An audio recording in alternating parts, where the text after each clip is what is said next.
All right. Good afternoon, good people. I am Kate Thompson, one of your principal real estate brokers here at Best Real Estate Company, and I have with me my colleague, my good friend, our current vice president in the first position of our local women's council of our Memphis NAREB chapter, Miss Shanita Johnson. And as I stated to you in our first podcast, which happened a few weeks ago, we were going to be doing these little podcast sessions to kind of, give you guys a little information and insight that hopefully will help to boost your real estate businesses. We are taking this from the vein of our fearless founder, Mr. Larry Mayall, who would do a Wednesday webinar. Our podcast here is a little bit different because we wanted you to be able to listen in your car wherever you are. The podcast is available for your listening pleasure on Spotify. I just added it here today, actually, to the Google podcast. We'll be hopefully working to get it on like iHeartRadio and all of those places so that it's available not just to you guys, but to our real estate colleagues in the field and hopefully to the public, so that we may all, you know, try to stay on the same accord with what's going on in our industry and, try to talk about ways that we can navigate those changes as they come up. And in our last conversation, we talked about a little bit about the lawsuits that our National Association of Realtors has been engulfed in here, I would say, for maybe the last couple of years, actually. And I had the opportunity to travel during this past week to a real estate convention. And one of the vendors that was there was the National Association of Realtors, and they talked about, in part, how they were not necessarily able to cover all of the costs for these lawsuits that they are currently having to deal with. And, that there may be an increase in our fees as a result of that.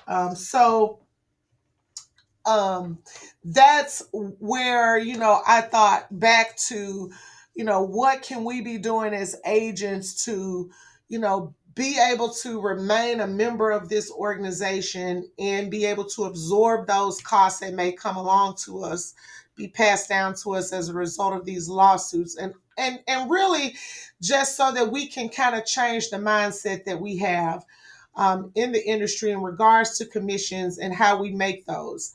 um, Shanita was saying earlier to me, because we had another agent in the office that we kind of discussed this with a little bit. He was an agent, or is an agent, that has had his license for a really long time, but had some other things happen in his life that where real estate wasn't the primary focus. And now he's working to get back in that vein and make real estate his primary source of income. And so we were asking him a few questions for the purposes of this podcast. We actually tried to get him to sit with us, but he had another engagement. But one of the things that Shanita mentioned was that she had never heard, say it again, Miss Shanita, and welcome, by the way. Thank you. Now, about the disclosure part? No, about Richard. Okay, so And when I say Richard, I'm sorry. I mean one of our um, most beloved agents, Richard Skurlock. Scarborough. I'm saying Skurlock. I have a friend named Skurlock that's a nurse that I just spoke to, but I mean Richard Scarborough. And Richard he's a realtor emeritus. That means that he has been a member of our National Association of Realtors for at least 40 years.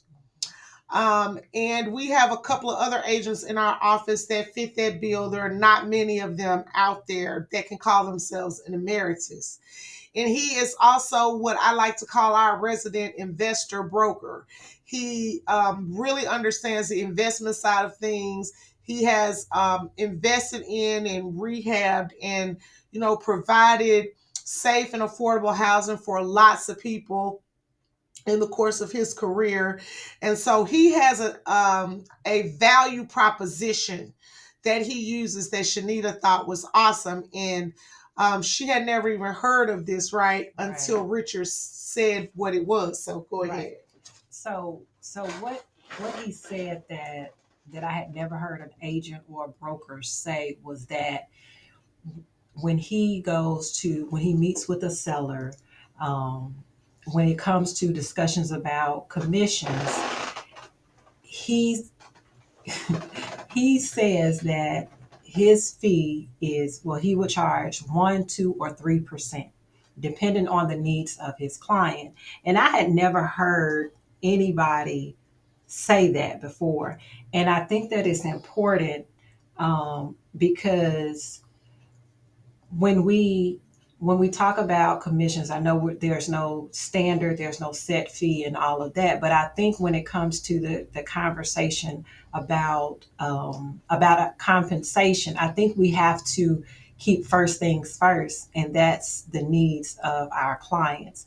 And when he said that, it shifted the way that I thought about how to position myself, how to even have a conversation with a client, with a seller, when it comes to listing their property. There's no there has to be some flexibility. There has to be some putting them first, right? And I think that, and I don't want to get in too much into it now, unless because It's perfectly fine. I think we I don't, should get into it yeah, because because I think that when we talk again, when we talk about commissions, amid the lawsuits with against NAR and the other brokerages, I think that we have to view ourselves differently when it comes to commissions, when it comes to our rates or whatever it is we charge. I think we have to get out of the mindset that it has to be a certain thing,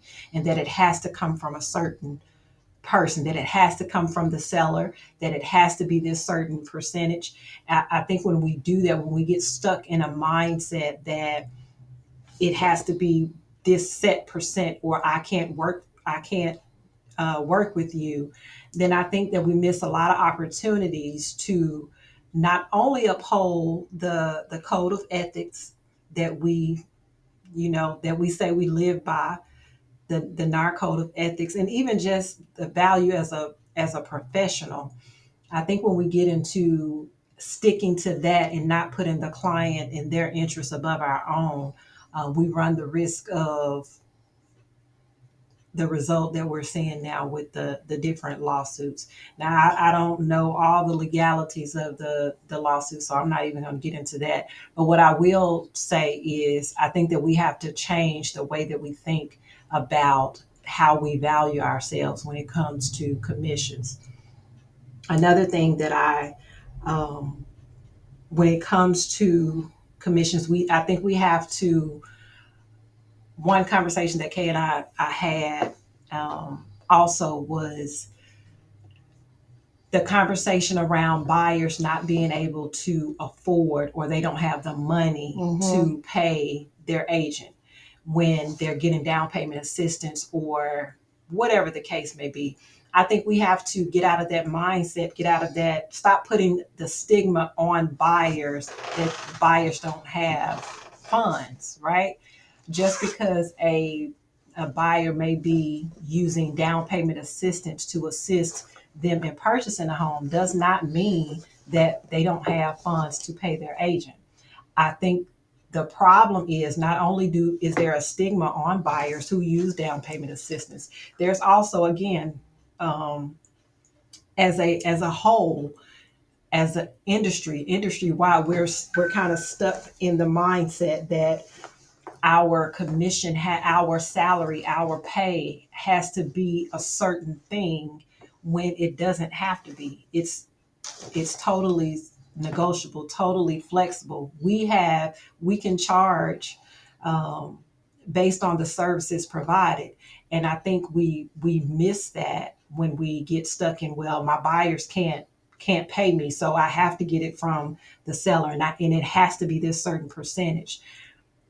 One of the things that I think we talked about this last time too, with the buyer's representation Mm-hmm. agreement. One thing I've seen and I've heard that buyers don't understand that agreement, and agents don't understand that agreement either. If we're not taking the time to read the forms that we have our clients sign, and not taking the time to explain to them what that form means line by line, we're doing them a disservice. It's actually misrepresentation and it's illegal. And if you get caught doing it, you can lose your real estate license. It is illegal for us to share any document with these people whom are our customers or clients, and we do not explain to them, articulate to them what they're signing and why. We don't have to know the legalities of, because that's what your attorney does. But you know why they're signing a property condition disclosure. Right. You know why they're signing your listing agreement. You know why they're signing the confirmation of agency form. And if you don't, the forms explain it. Right. So you could just read line by line what it means and then refer them to their attorney. But the fact that you give it to them through dot loop or offensive sign or any of those avenues, and you don't sit down to talk to them, that in itself is misrepresentation and is against the real estate commission rules for every single state that I'm licensed in. They consider that misrepresentation. And I think we need to, when it comes to that buyer representation agreement, I'm glad you said that, Kay. Mm-hmm. When it comes to that agreement, we as practitioners, we as professionals, we need to take the time to understand what that document means. We need to take the time to explain that form that we have our buyers signing and letting them know. I don't know the line numbers because I'm thinking about the Tennessee form, but I don't know the line numbers. But in a whatever line number it is, it talks about the compensation, and in that portion, you can explain to your buyers that, hey, if we find a property that is for sale by owner and the owner is not willing to provide a commission for me, then this is what your portion would be to as for my services, right? And I think that when we take the time to explain that to our buyers, as opposed to assuming all the time that a seller will pay a certain amount, that the seller will pay the buyer, I think that we're setting everybody else, setting the whole system up to fail. We're setting the whole transaction up to fail. We're not educating our buyers properly. We're getting our hopes up based on what has happened in the past without taking the time to educate. It's always best. When I was in the when I was in the Army, we used to say CYA, cover your assets. Right. and we have to do that. And I think when we take the time to read the forms, understand the forms, and take the time to explain to our buyers, I have yet to have a buyer that I've explained that form to and let them know that, hey, if we find a property where there's no commission offered, then this is the amount that you would have to pay, right? And if you prepare your buyers for that on the front end, I have not had a buyer push back on that at all. I have not.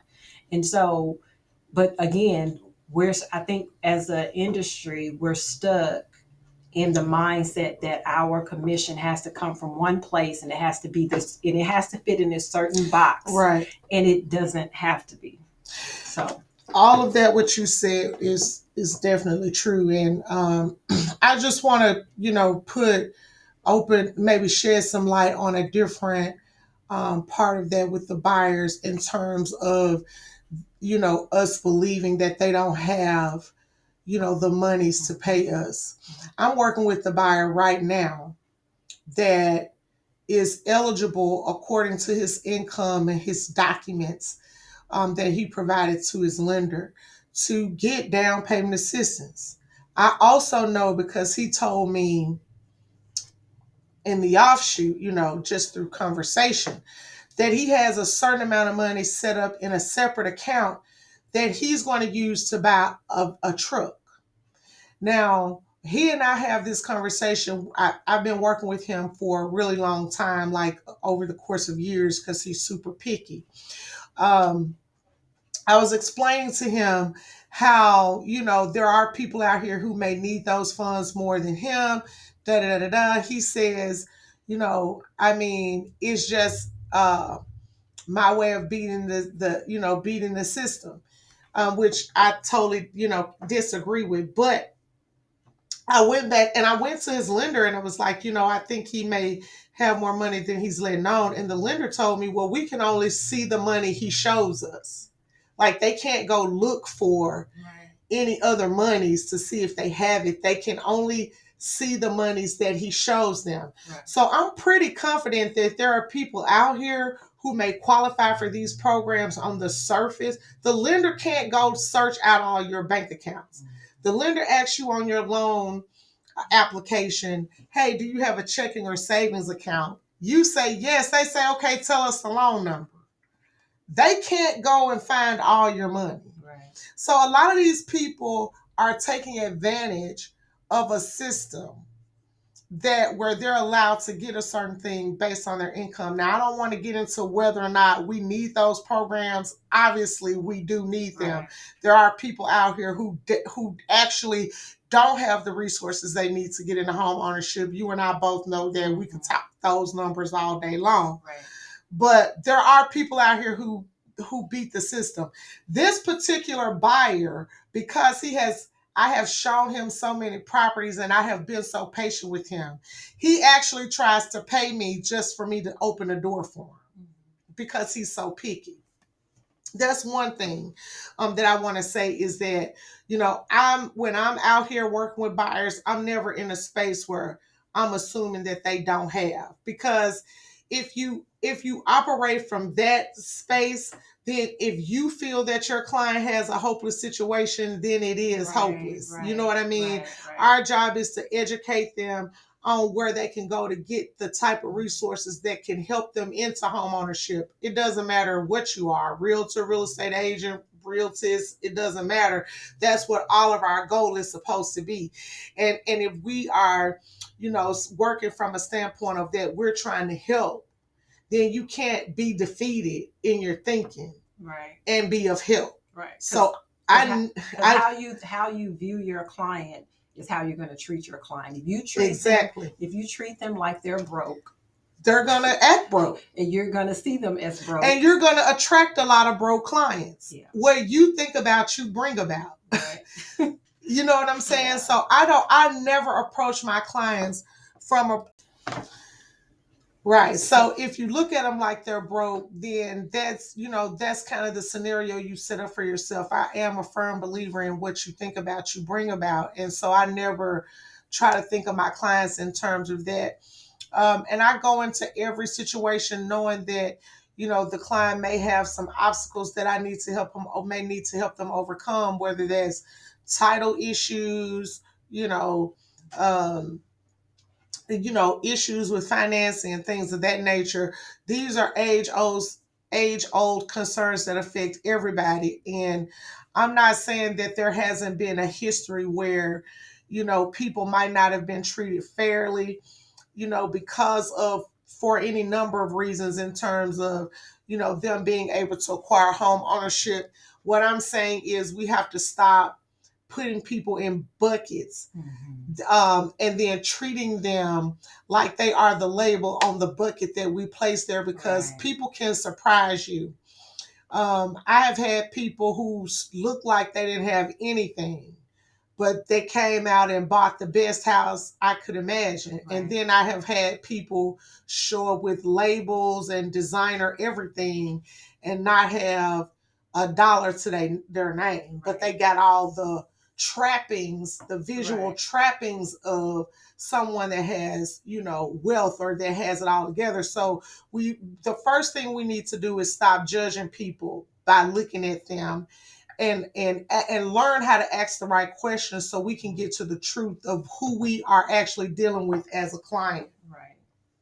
And then, like you said, just to go back to um, when it comes down to value proposition, um, we have to understand what it means to offer service. Right? Mm-hmm. There's not one way to be an agent. There's not one way to receive compensation as an agent. Right. Whether you're working with a buyer or a seller, there's not one way.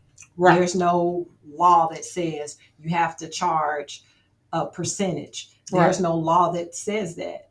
And when we understand what the rules are in the industry that we call our industry, that we work in, that we're professionals of, when we understand those, what it means to operate in that space, then we can better position ourselves to provide the service that we need for our clients and be compensated in the way that we need to be based on the services we provide, Right. not based on the idea of I need this to live this kind of lifestyle, but based on the services that you provide. Right.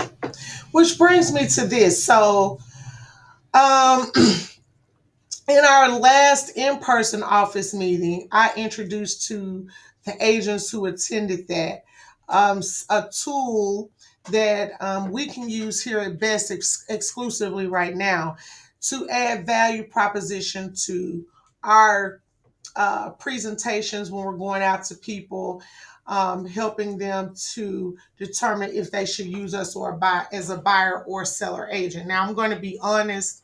I don't show up to a listing with a listing presentation. We do have a listing presentation available. I think listing presentations are great tools for people who are just trying to figure out where they want to be in the real estate business, what their niche is going to be, who they're going to target. It helps to keep them on task if they have an issue with time management. I could come up with lots of ways and reasons to use a listing agreement, not a listing agreement, but a listing presentation. I just don't use one. I am very comfortable though with telling people and articulating what the value they're getting with me is when I charge a commission. And so we had a meeting in the last in-person meeting we had, which was at Mortgage Financial Services. That was a lovely office. We talked about value proposition and some of these things that we talked about earlier in terms of commissions. We also and I shared this tool. So we have the ability here at Best Real Estate Company to create QR codes and to create text to numbers where you use keywords to help someone to be able to take a virtual tour of your listing right from the front yard. We can videotape you at the listing during the virtual tour. We can make it so that you are the person that they see in the virtual tour. If you have someone that you think has a better presence than you or can speak better than you or whatever, we'll put those people in the video, and then we'll have people reach out to you to contact you regarding your listing, and we'll share your information at the end of the video. In addition to that, we are able to, with that same software, capture the phone numbers of these people who text to this number, your special number, or who scan your QR code for your listing. And it gives you the ability to be able to call those people back and say, hey, you took a virtual tour of my listing at 1234 Main Street. I wanted to get your opinion. Now, this is Kay, the salesperson. Have sold things other than real estate. And I'm telling you, the I buys, women are emotional buyers. If you show it to them and they like it, they'll find a way to get it. So you call those people back and you can have a conversation just based on getting their opinion.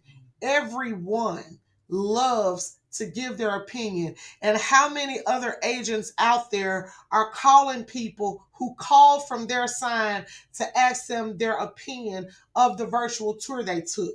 Not a bunch of people, because they can't even do that. A lot of people can't even do that.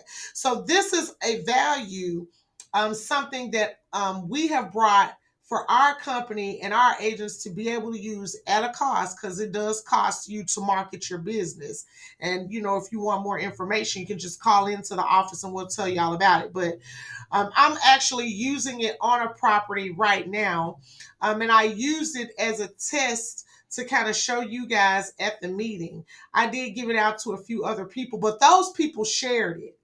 And it actually wasn't my listing. It was a house that I'm selling to a buyer that I was showing.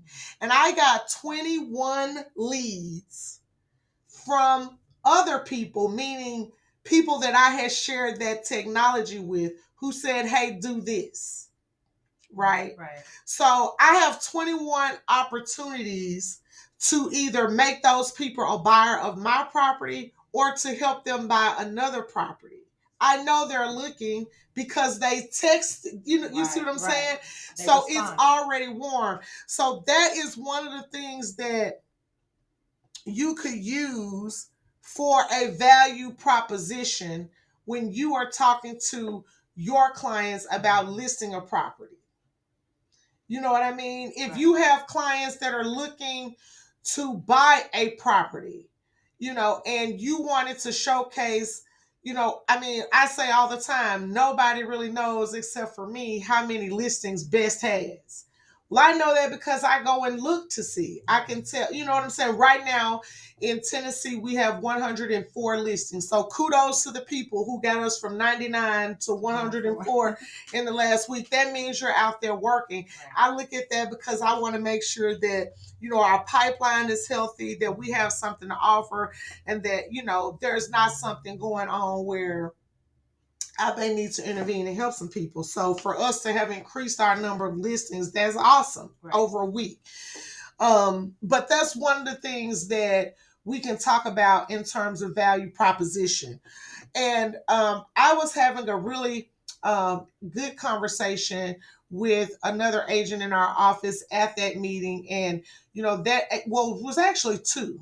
And they were both adamant that, oh, these buyers don't have the money to pay for da da da da da. So one of the things that also that I wished I had been able to say in that meeting, that I can say right now, because obviously, I have had the chance to like go over the conversation in my mind and come up with things.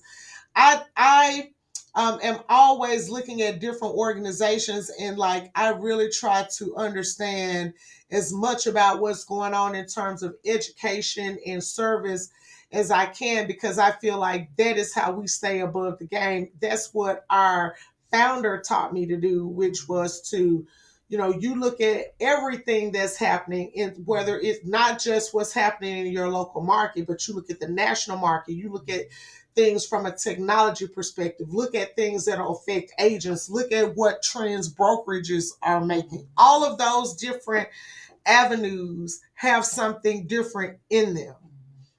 I'm experiencing this real estate career in a different way than, say, a buyer's agent, because that's not what I primarily do. But if I need to be able to answer questions for the buyer's agent, I need to understand in some respect what they are experiencing on the ground. And so one of the things that people were saying in our meeting was that, it was just going to be difficult. A lot of people aren't going to use buyer's agents.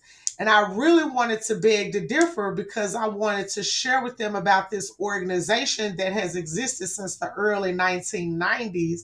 That these people have formed an organization, a coalition, so to speak, and they actually help buyers agents. They don't even consider working with sellers, and they have a whole website with so much wonderful information on there, a value proposition that makes them valuable enough that buyers pay them.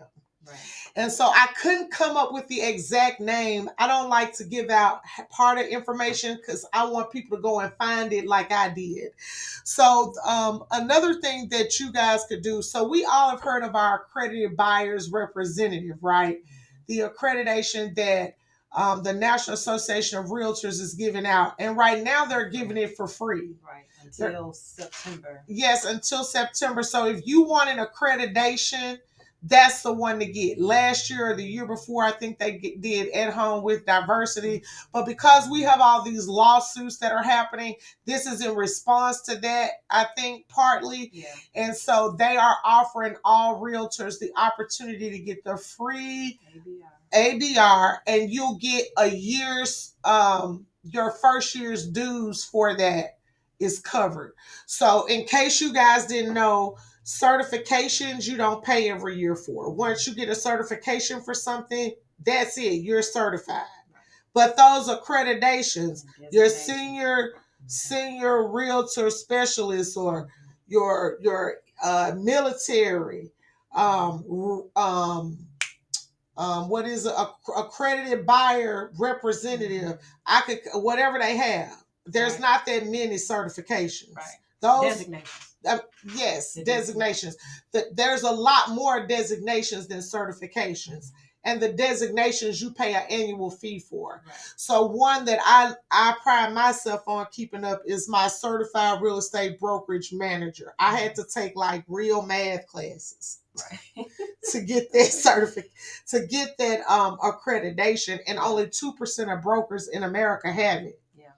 But I pay like a couple of $100 for it to maintain it every year. Now I get stuff with it, but so if you are interested, you guys need to go to nar.realtor, log into your account. It's usually your NERDS number is your login name, and then whatever password you set up.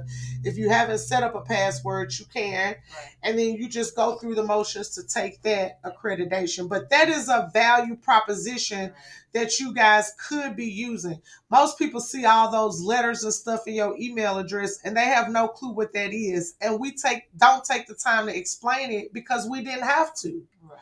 But now we do. Right. And so you guys need to be taking advantage of that. But there is an organization called the National Association of Exclusive Buyer Agents. Now, I have asked 5 or 6 agents, do you remember learning about this in your real estate class? Most of them are like, no. Because I don't remember, but I remember it because I had to teach myself the real estate class. I did not have a real estate teacher. Yeah. I did not go to, because I just have a thing about people teaching me stuff. Anyway, so I've always kind of known about this organization. They have been around since the 90s. You can pay an annual fee to have their designation because they do have one. $225 a year. Yes, $225 a year. But the difference between these people and say your accredited buyer specialist designation from NAR is that these people actually do generate leads for you. Yeah. And they bring these people, buyers, to you with the buyer expecting to pay you. Is right. Not what they said? Right. They're expecting the buyer to pay you. So this is further proof that there are buyers out there that can pay your commission. Right. And they explain in great detail with videos and a podcast, and they have a home buying webinar here that I didn't even see before. But they explain all the reasons why a buyer should have an agent, and why a buyer should not trust the seller agent, and what that buyer agent is going to give you in terms of value, how they're going to protect you in the transaction. Right. And that is why you should be prepared to pay them. Right. So for those people that are out there that are afraid that because they want to decouple commissions and they want us to talk to our clients about commissions, that doesn't mean that has to be the end of your business. That is what I'm working around to now. Right. That doesn't have to be the end of your business. In fact, it could be the beginning of you starting a whole different type of business. Right. And creating even more income for yourself. Now, I can't get into all that on this particular podcast. I think we almost out of time, but just know, guys, that you can create the opportunity to offer services that don't have to do with the commission, where you can be paid some of these monies up front that you think you're going to miss.